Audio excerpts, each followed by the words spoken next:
తన కుటుంబంలో 2 జిల్లా పార్టీ సెక్రటరీలు, పెద్దపల్లి జిల్లా సెక్రటరీ ఆ కుటుంబం నుంచి యాగాన, మందు స్థాయిలు భూపాలపల్లి జిల్లా సెక్రటరీగా, కమ్యూనిస్ట్ ఉద్యమంలో చాలా మంది నాయకులను ఒక ఫ్యాక్టరీగా విషయమైన కుటుంబం ఉన్నారు. నేపథ్యం చాలా విషయాలు చెప్పారు. ఈ ఎన్నికైనా అందరూ గౌరవమైన జీవితాన్ని జీవించాలని చెప్పేది మార్క్సిజం, లెనినిజం. అది ఆచరించే దాంట్లో మావోయిస్టుల కానీ మార్క్సిస్టుల వరకు వేరే మార్గాల్లో ఉన్న ఈ దోపిడీ అంతమైన మా శక్తి తక్కువైనా మా ఉనికి కేవలం ఉపయోగపడతామని చెప్పి ఒక ప్రయత్నం చేశాం. అది ఎంతవరకు సక్సెస్ ఎట్లా ఉన్నా చర్చ చేశాం. మిత్రులారా, అట్లానే కమ్యూనిస్టులు ఇవాళ లేకపోతే నేత్రాస్పల్లికి, తెలంగాణకు, భారతదేశానికి కాదు. మీరు అందరూ చూశారు.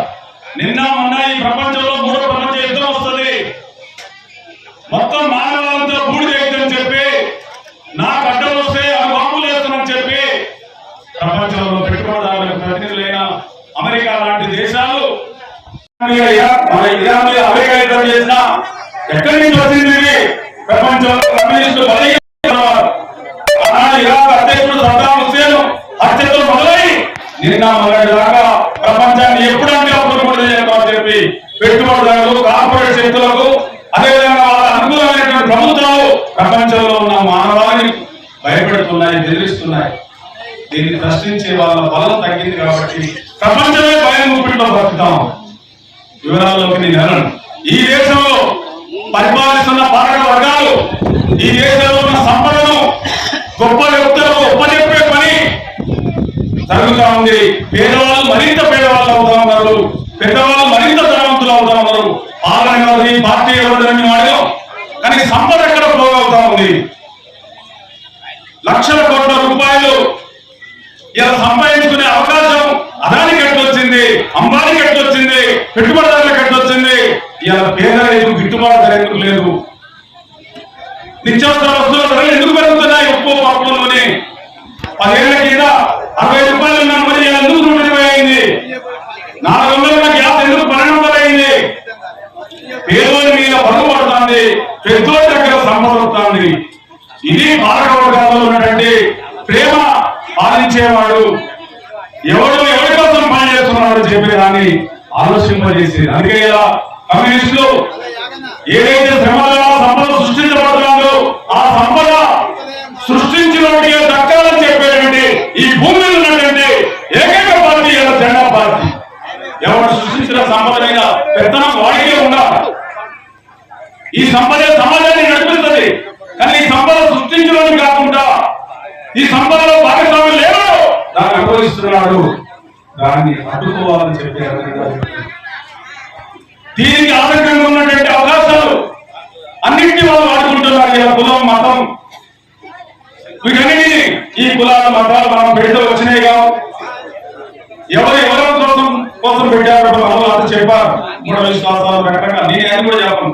కానీ దోపిడీని ప్రశ్నించడానికి అందరం కలుద్దామంటే మతం పేరు మీద కలవద్దు అని చెప్పి మన రాజకీయాలు చెప్తా ఉన్నాయి. కానీ మేము అనేది ఒకటే, ఇలా 2 ఉంది, ఆకలి అవుతుంది. తుర్కోళ్ళకి ఆకలి కాకుండా హిందువులకి ఆకలి, క్రిస్టియన్లకు ఆకలి కాకుండా ఆకలి అందరికీ అయింది. ఆకలి పరిష్కారం చెప్పుకుంటే మతం ఆధారంగా పాలన చేద్దామని ఒక ఆయన, ఈ మతం గొప్పదని ఒక ఆయన, ఎవరికి ఇష్టమైన మతంలో వాళ్ళు ఉంటారు. కానీ మతం పేరు మీద మానవం సృష్టిస్తూ ఆకలిని అడిగేటువంటి, సమానత్వాన్ని అడిగేటువంటి స్వేచ్ఛను ఇలా తొక్కేస్తున్నారు. బాబాసాహెబ్ ఇచ్చిన రాజ్యాంగాన్ని రద్దు చేసి ఇవాళ ఈ దేశాన్ని మెజార్టీ మతస్థుల వైపు నెట్టుకోవడానికి ప్రయత్నం చేస్తున్నారు. అందుకే పాలనలో ఇన్ని దురాగతాలుంటే దీని లోతులకు పోయి ప్రశ్నించేది ఎర్రజెండా. మిత్రులారా, అందుకే ఆ ఎర్రజెండా ఎంత బలపడితే పేదోడి శక్తి అంత బలపడదని నమ్మేటువంటి పార్టీలో కాంగ్రెస్ యాకన్నా పనిచేస్తా ఉన్నాడు. కాబట్టి ఆ యాకాన్ని ఇచ్చిన ఇల్లుని తల్లిదండ్రులు వాళ్ళు మా కృషి చిన్నది కావచ్చు, తన కోసం తన బతికే బతుకు కోడి ఈగ కంటే తేలికైంది, 10 మంది కోసం బతికే బతుకు హిమాలయ పర్వతం కంటే బరువైంది. ఈ ఇల్లు వాళ్ళ కోసమే బతుకుతే ఎక్కడ అక్కడికి వచ్చి ఉండాల్సిన అవసరం లేదు. 4 మాటలు చెప్పేటోడు చాలా పార్టీల కదలేదు. ఇప్పుడు మాటలు కళాకారులు, దళితులు, అగ్రవర్ణ వర్గాలు, అట్టడుగు వర్గాలు, ఎక్కడున్నాయి కళలు, ఎక్కడుంది చైతన్యం? ఇవాళ అంటూ ఉన్నారు కులాలను బట్టి, మతాలను బట్టి, మనుషుల గౌరవాలు, ధనాన్ని బట్టి గౌరవం. ఇవాళ కొంతమంది కులాలను బట్టి ఆ కుటుంబంలో పుడితేనే కాలమొక్తారు. కొంతమంది ఆ కుటుంబంలో పుట్టినందుకు మనకు ఎంత ఉన్నా బయట ప్రపంచానికి మనం రానియరు. ఇటువంటి అసమానతల సమాజంలో ఆ కులంలో నుంచి ఈ సమాజానికి వెలుగులు చూపేటువంటి మార్గదర్శకులుగా కారణి విషయమన్న ఆయన ఆలోచన అందిస్తూ అందరూ నిలబడుతూ ముందుకు సాగిస్తున్నటువంటి గొప్ప వారసత్వం. అందుకే ఎదురు ముత్తయ్య గారు ఆ రకంగా అనేది ఈ ఊరిలో అందరికి తల్లో నాలుగు అన్నారు.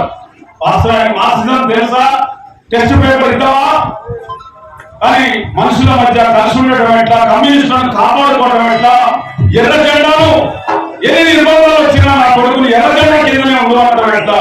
ఇంతకంటే నువ్వు జెండా పట్టుకున్నావు, నిర్బంధం వచ్చింది, నువ్వు జెండా పట్టుకున్నావు కాబట్టి ఊళ్ళో అందరూ ఉన్నాను ఇదే కాదు, నువ్వు ఆ జెండా వదిలిపెట్టి అందరూ పట్టుకున్న జెండా పట్టుకో అని అడగలే. ఇష్టం అది ఆకలిని తీరిస్తే దాన్ని గట్టిగా నిలబెట్టని చెప్పింది కాబట్టి యాకన్నా నిలబడ్డాడు. భిక్షమన్న సారథ్యం లోపల ఈ రకమైనటువంటి ఐక్యత, ఎందుకంటే మనం చూస్తాం ఒకరి కుటుంబంలో పుట్టిన వాళ్ళే పెద్దోడు పార్టీ, చిన్నోడు పార్టీ. కానీ బొజ్జ భిక్షమన్న ఈ అన్ని కుటుంబాలను ఏకం చేసి ఎర్ర జెండాకు అనుకూలంగా లేకుండా దాంట్లో వీలైతే పని లేకుండా వ్యతిరేకంగా ఉండకని చెప్పి ఆ కుటుంబాలను కూడా ఈ రోజు వరకు చైతన్యవంతంగా నడుపుతున్నటువంటి ఈ విప్లవ వారసత్వాన్ని అందించారు. అది మానకోట జిల్లా మేకరాజపల్లి చాలా చరిత్ర ఉంది. ఒక కోటగిరి వెంకటయ్య గారు, ఒక నక్సల్వాది ఉద్యమం, ఒక గండుగుచ్చయ్య సంస్కరణవాదం, ఇవన్నీ కూడా అలాగా పొలిమై ఇక్కడ గీతా కార్మికులు సొసైటీలు అంటే గంట వచ్చాయ లేదు విప్లవకారులకు మెరేయాలంటే ఆనాడు సాయుధ పోరాటం. అందుకే ఇది ఒక విప్లవం చేయడానికి కలిగిన గడ్డ మీద పుట్టి దాన్ని విస్తరిస్తున్నటువంటి పనిలో ఉన్నటువంటి ఆ కొడుకుని ఇచ్చారు కాబట్టి ఆ తండ్రిని స్మరించుకోవడం, ఆ కుటుంబాన్ని స్మరించుకోవడం, ఆ రకంగా కుటుంబాలు ఉండాలని చెప్పేటువంటి ఈ సభకు ఇంత ఓపిక ఆఖరి స్పీకర్ పెద్ద శక్తి ఉండదు. ఎందుకంటే కన్నా రామగారు మా అందరి గురువారు వారు మాట్లాడాలి, అవసరమైతే ఉండే మాట్లాడతాం, లేకుండా దండ పెడతామని చెప్పినాం. కానీ మీరు అందరూ ఉన్నందుకు మరొకసారి జిల్లా పార్టీ నుంచి విప్లవ